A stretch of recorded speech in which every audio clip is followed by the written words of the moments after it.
Hello everyone, welcome back to my channel. In this video we will study about a very interesting topic, that is vector.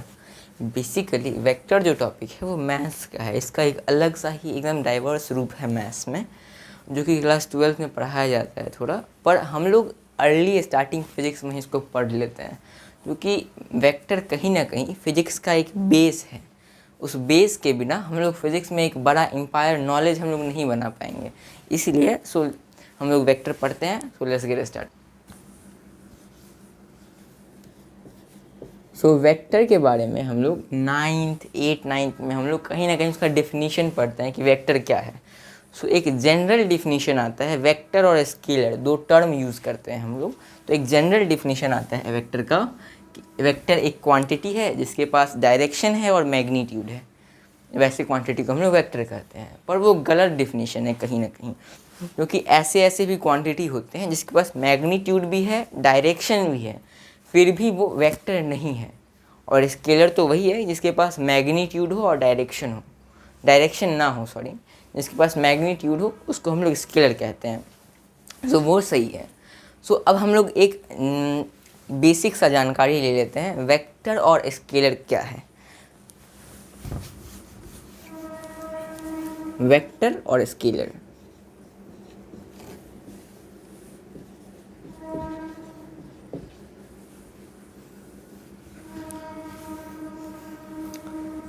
So vector एक quantity है जिसके पास direction भी हो और magnitude भी हो, जिसके पास बोथ हो, डायरेक्शन भी हो और मैग्नीट्यूड भी हो। पर स्केलर क्वांटिटी एक वैसा क्वांटिटी है जिसके पास बस मैग्नीट्यूड ही हो और उसको डायरेक्शन से कोई लेना देना नहीं है, इसके पास क्या हो, बस मैग्नीट्यूड ही हो। ये हो गया एक बेसिक सा जानकारी। और वेक्टर क्वांटिटी है ना, vector quantity addition, subtraction, multiplication, ये जो हम बच्चा से पढ़ते आ रहे हैं सिंपल अर्थमेटिक, वेक्टर का एडिशन उस तरीके से नहीं होता है। बहुत सारे लॉ हैं, जैसे ट्राइंगल लॉ हो गया, triangle law of vector addition,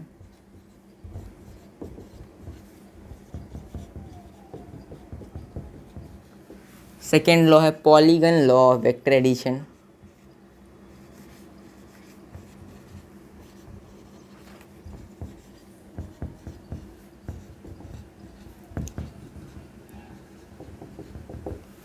और पैरेललोग्राम लॉ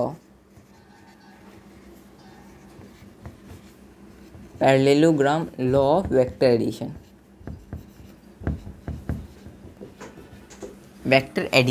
ओके। सो जो भी क्वांटिटी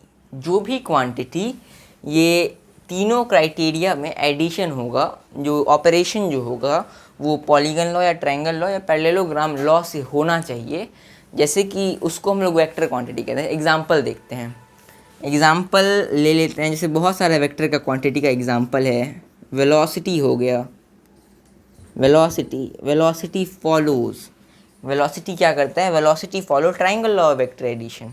जो क्वांटिटी, एक फिर से रिकैप करते हैं, जो क्वांटिटी जिसके पास डायरेक्शन हो, मैग्नीट्यूड हो और वो ट्रायंगल लॉ वेक्टर एडिशन को फॉलो करता हो, obey the triangle law vector addition, उस क्वांटिटी को हम लोग सिंपली वेक्टर क्वांटिटी कहते हैं। और स्केलर क्वांटिटी उस क्वांटिटी को कहते हैं जो क्वांटिटी जिसके पास बस मैग्नीट्यूड ही हो और वो सिंपल अर्थमेटिक ऑपरेशन से, उसको सिंपल अर्थमेटिक जैसे एडिशन 2 + 2 4, वो उससे एडिशन या सब्ट्रैक्शन हो, उसको हम लोग स्केलर क्वांटिटी कहते हैं। वेक्टर में हम लोग जैसे स्केलर में जैसे 2 + 2 4 होता है ना, पर वेक्टर में 2 + 2 0 होता है, 2 - 2 4 होता है। ऐसा बेसिकली वेक्टर का जो ये एडिशन या सब्ट्रैक्शन हो वो उसके एंगल पे डिपेंड करता है। किस पे डिपेंड करता है, एंगल पे डिपेंड करता है, ओके। जैसे अब एग्जांपल देखते हैं, कुछ ऐसे टर्म की, कुछ ऐसे टर्म नहीं, क्वांटिटी की, जिसके पास डायरेक्शन भी हो, मैग्नीट्यूड भी हो, फिर भी वो वेक्टर नहीं है, फिर भी वो वेक्टर नहीं है। ओके, सो पहला एग्जांपल लेते हैं करंट। क्या लेते हैं? करंट। इधर से कुछ करंट आ रहा है 2 एम्पेयर का, इधर से 3 एम्पेयर का कुछ करंट आ रहा है एम्पियर का, और इधर हो जाएगा करंट वो 5 एम्पेयर। पता है ये। इसके पास मैग्नीट्यूड भी है, इसके पास क्या है? करंट के पास मैग्नीट्यूड भी है और उसके पास डायरेक्शन भी है। ओके, फिर भी वो वेक्टर नहीं है, फिर भी वो वेक्टर नहीं है। वो क्या है? वो स्केलर क्वांटिटी है। क्या है? स्केलर क्वांटिटी है। ओके, सो यहाँ पे कुछ कुछ बच्चे को एक आ जाता है डाउट, या ज़्यादा पढ़ लेते हैं तो कहते हैं कि वेक्टर नहीं है, स्केलर नहीं है, तो टेंसर क्वांटिटी होगा। तो बेसिकली टेंसर क्वांटिटी एक हाई लेवल का क्वांटिटी हो गया। हाई लेवल क्वांटिटी मतलब हाई लेवल क्लास में पढ़ते हैं हम लोग, बीटेक में पढ़ते हैं, 11th 12th हायर सेकेंडरी में हम लोग का टेंसर क्वांटिटी कोई है ही नहीं। फिर भी टेंसर क्वांटिटी, वेक्टर क्वांटिटी भी टेंसर क्वांटिटी है, स्केलर भी टेंसर है, पर टेंसर क्वांटिटी में ग्रेड होता है, ये ग्रेड का वेक्टर है, ये ग्रेड का स्केलर है। ओके, तो टेंसर क्वांटिटी का भी बात नहीं करते हैं हम लोग। सो ये जो है जिसके पास मैग्नीट्यूड है और डायरेक्शन है, ये स्केलर क्यों है? क्योंकि करंट जो है वो, because current did not obey the triangle law of vector addition. Current जो है वो triangle law, parallelogram law of vector addition को फॉलो नहीं करता है। ये क्या क्या लॉ है हम लोग नेक्स्ट वीडियो में पढ़ने वाले हैं। ओके, और ऐसे बहुत सारे क्वांटिटी हैं जिसे हम लोग को पता है, जैसे इलेक्ट्रिक करंट हो गया, electric current, current. Okay, pressure एक क्वांटिटी है, वो भी उसके पास भी डायरेक्शन है, मैग्नीट्यूड है, फिर भी वो वेक्टर नहीं है क्योंकि वो ट्रायंगल ऑफ वेक्टर एडिशन को फॉलो नहीं करता है, वो स्केलर क्वांटिटी है। सरफेस टेंशन भी हो गया, सरफेस टेंशन भी हो गया, कौन सा? Surface tension. सो ये सब जो है ये सब स्केलर क्वांटिटी हैं। ओके, ऑल्दो इनके पास डायरेक्शन है और मैग्नीट्यूड है फिर भी। ओके, सो अब हम बात करते हैं कि how to represent any vector. Vector को हम लोग रिप्रेजेंट कैसे करते हैं? So representation of vector, representation of vector.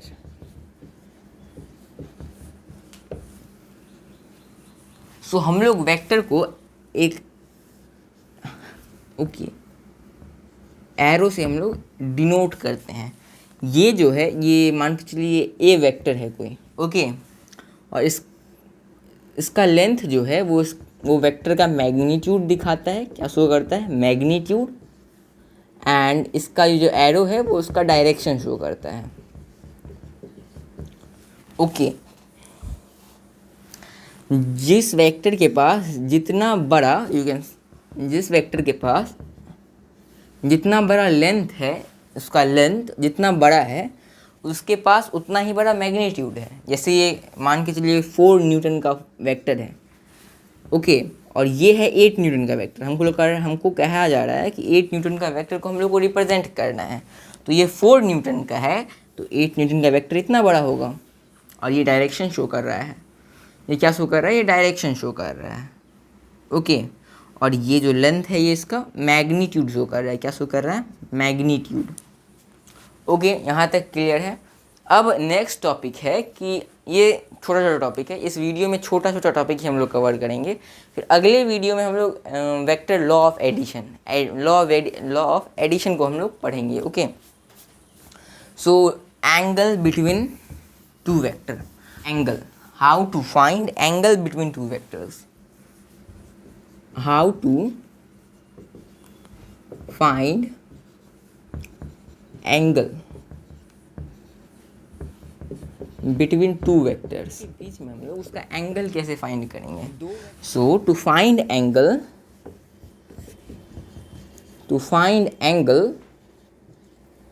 we should join either head of two vectors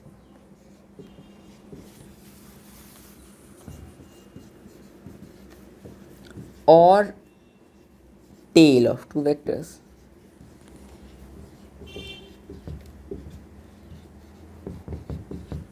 ये क्या रहा है ये स्टेटमेंट? ये स्टेटमेंट कह रहा है कि हम लोग को एंगल फाइंड करने के लिए दो वेक्टर के बीच का एंगल, लेट्स सपोज कि ये वेक्टर है ए और ये वेक्टर है बी।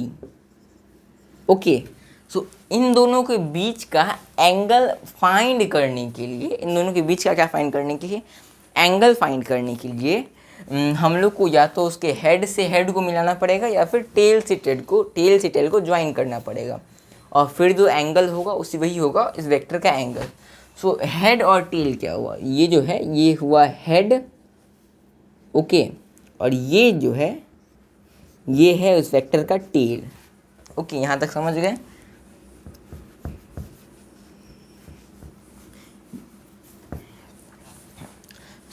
हम लोग वेक्टर का एक आदत अच्छा है कि हम लोग उसको ईजिली ड्रैग कर सकते हैं। क्या कर सकते हैं हम लोग? ईजिली ड्रैग एंड ड्रॉप कर सकते हैं। तो यहाँ पे ज्वाइन कर दो इसको। अगर हम ऐसे करके ज्वाइन करेंगे वी वेक्टर कहीं ना कहीं यहाँ होगा, और इनके बीच का जो थीटा है वही है एंगल बिटवीन टू वेक्टर। तो यहाँ पे एक जनरल सा क्वेश्चन अराइज होता है कि इनके बीच का थीटा यही क्यों हुआ? ये भी तो है थीटा इनके बीच का, ये भी तो एंगल है, ये एंगल क्यों नहीं रिपोर्ट करते हैं हम लोग? इन जनरल केस जनरली हम लोग इस एंगल को रिपोर्ट करते हैं जो कि 180 डिग्री से क्या हो, छोटा हो। तो यहाँ पे 180 डिग्री से छोटा कौन है? यही एंगल, इसीलिए हम लोग इस एंगल को ही रिपोर्ट करते हैं as the angle between, suppose कि ये ए वेक्टर है एंड ये है 130 डिग्री, ओके, और ये है बी वेक्टर। ये क्या है? ये बी वेक्टर है, ओके, ये बी वेक्टर है। तो अब कह रहा है find angle between two vector. क्या कह रहा है? Find angle between two vectors. तो हम लोग को पता है कि angle between two vectors find करने के लिए तो यहाँ पे एंगल क्या होगा? तो देख के तो लग रहा है 130 डिग्री, नहीं, वहाँ पे 130 डिग्री एंगल नहीं होगा। क्यों नहीं होगा? देखते हैं। क्योंकि हम लोग पढ़े हैं कि either join head of two vector, दोनों वेक्टर का हेड से ज्वाइन कर दो, या either join tail of two vector, या फिर टेल से दोनों के वेक्टर को क्या कर दो, ज्वाइन। तो यहाँ पे हेड टेल ज्वाइन है, दोनों तो सेम नहीं है, इसीलिए हम लोग लेट्स सपोज इसको हम लोग आगे कर देते हैं, इसको यहाँ था ना, ऐसे कर देते हैं, और ये जो थीटा है यही है इसका एक नया एंगल। यही क्या है? Angle between vector A and vector B. Okay, अब हम लोग, ये एक इजी टॉपिक था। अब हम लोग स्टार्ट करते हैं टाइप्स ऑफ वेक्टर। क्या है टॉपिक हमारा? Types of vector. Types of vector बहुत इजी ही है, ये भी उतना वास्ट टॉपिक नहीं है, पर कुछ ऐसे टाइप है, जैसे यूनिट वेक्टर हो गया, पोजीशन वेक्टर, डिस्प्लेसमेंट वेक्टर, तो उसमें हम लोग को थोड़ा देखना पड़ेगा ध्यान से। Types of vector, there are many types of vector। so पहला टाइप हम लोग पढ़ते हैं equal vector.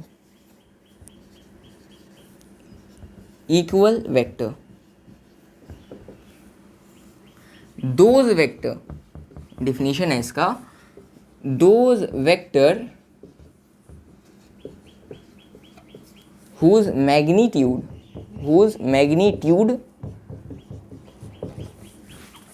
those vector whose magnitude and directions are same are called equal vector।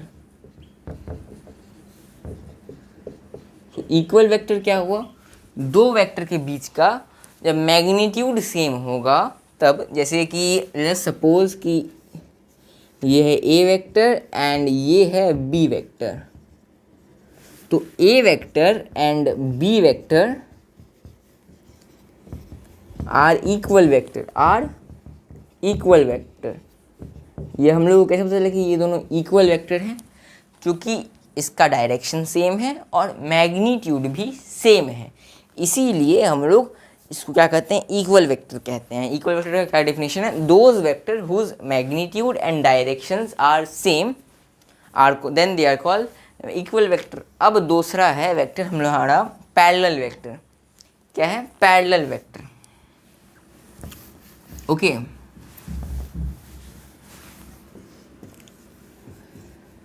Parallel vector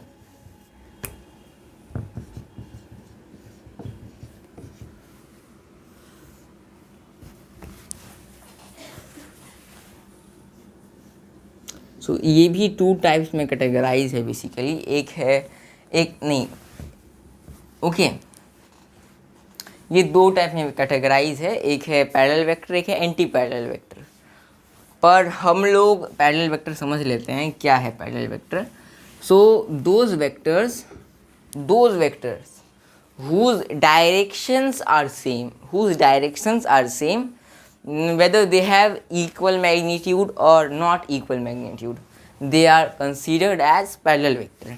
मतलब कि दो वेक्टर या दो से अधिक वेक्टर जिसका, जैसे देखो ये है A vector, B vector, C vector. Okay, सो ये तीनों जो है ये पैरेलल वेक्टर है। क्यों पैरेलल वेक्टर है? क्योंकि इन दोनों का डायरेक्शन जो है वो सेम है। और पैरेलल वेक्टर मैग्नीट्यूड सेम हो या ना हो, मैग्नीट्यूड से कोई फ़र्क नहीं पड़ता, पर डायरेक्शन जो है वो सेम होना चाहिए। तो हम लोग ये कह सकते हैं कि A vector is not equal to B vector, B vector is not equal to C vector, but they all are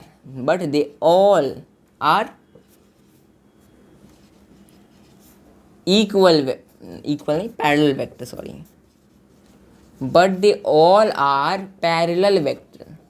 all are parallel vector। Way same नहीं है, पर वो कौन सा वेक्टर है? पैरेलल वेक्टर है। अब एक छोटा सा टॉपिक है एंटी पैरेलल वेक्टर का, इसी का जस्ट अपोजिट है anti parallel vector. Okay,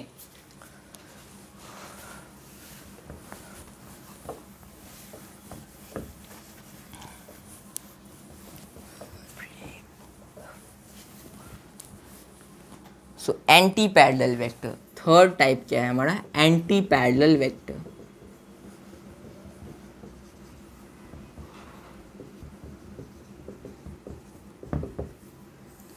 Those vectors whose directions are opposite,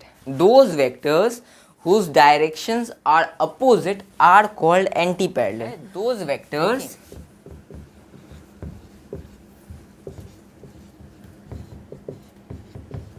whose direction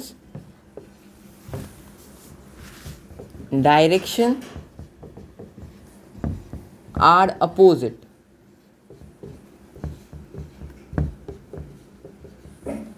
then they are called anti-parallel vector। Way vector जिनकी डायरेक्शन अपोजिट हो, चाहे मैग्नीट्यूड सेम हो या ना हो, मैग्नीट्यूड से फ़र्क नहीं पड़ता, पर डायरेक्शन अपोजिट होने चाहिए, वैसे वेक्टर को हम लोग एंटी पैरेलल वेक्टर कहते हैं। जैसे ए वेक्टर, ये है A vector, B vector. So A vector is not equal to B vector, but A vector is anti-parallel to B vector। A vector और B वेक्टर इक्वल नहीं है, पर वो दोनों वेक्टर एंटी पैरेलल है। क्या है? Anti parallel. तो ये छोटा छोटा टाइप्स है। अब है हमारा अपोजिट वेक्टर। क्या कौन सा टाइप है हमारा? Opposite vector.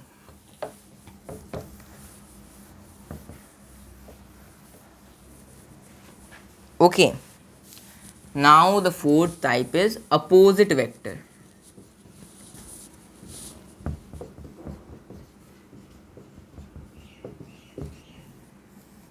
Okay, opposite vector क्या है? इसमें डायरेक्शन भी अपोजिट होना चाहिए और मैग्नीट्यूड भी सेम होना चाहिए। ओके, तो those vectors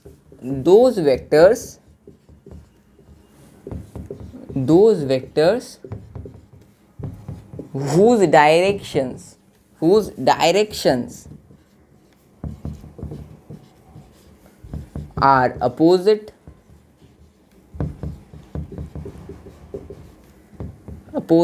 and have same magnitude,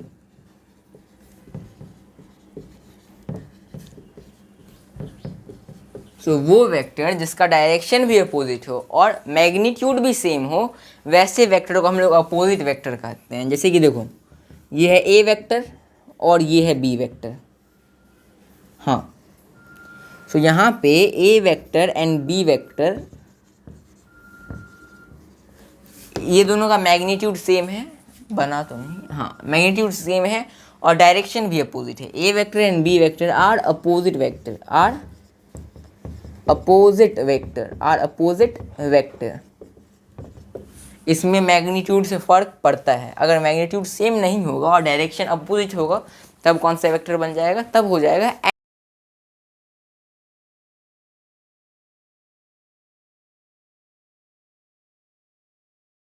anti parallel vector.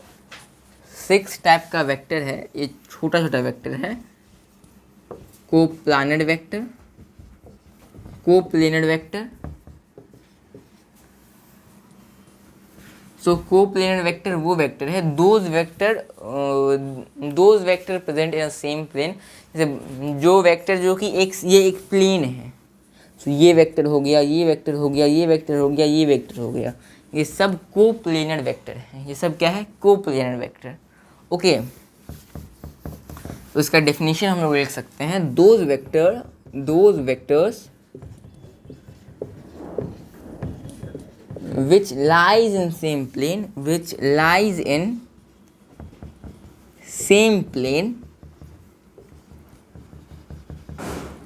are known as coplanar vector।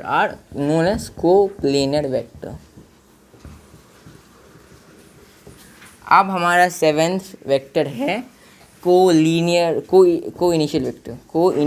Vector.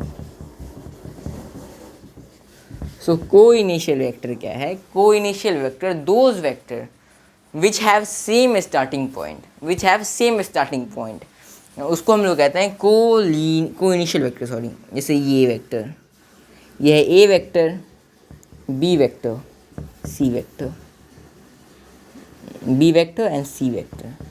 इन सब का स्टार्टिंग पॉइंट क्या है? इन सब का स्टार्टिंग पॉइंट सेम है, इसीलिए ये कोइनिशियल वेक्टर कहलाते हैं। तो इसका डेफिनेशन हम लोग लिख सकते हैं, those vector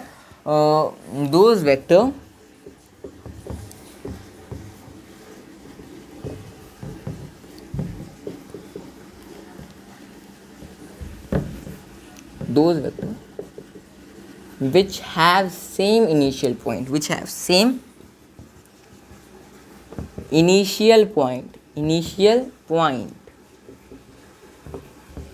are known as coinitial vector. जो वेक्टर के पास सेम इनिशियल पॉइंट हो, उसको हम क्या कहते हैं? अब हमारा नेक्स्ट टॉपिक है, अब नेक्स्ट टाइप है, sorry,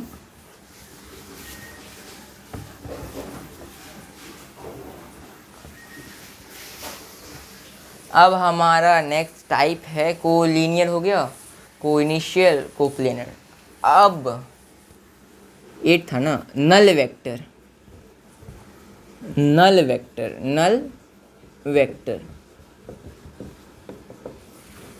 vector are those vector, null vectors are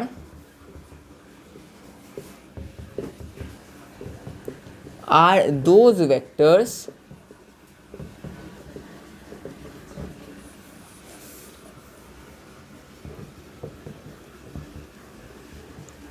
which has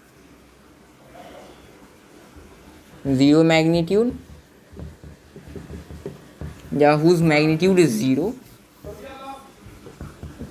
whose magnitude is 0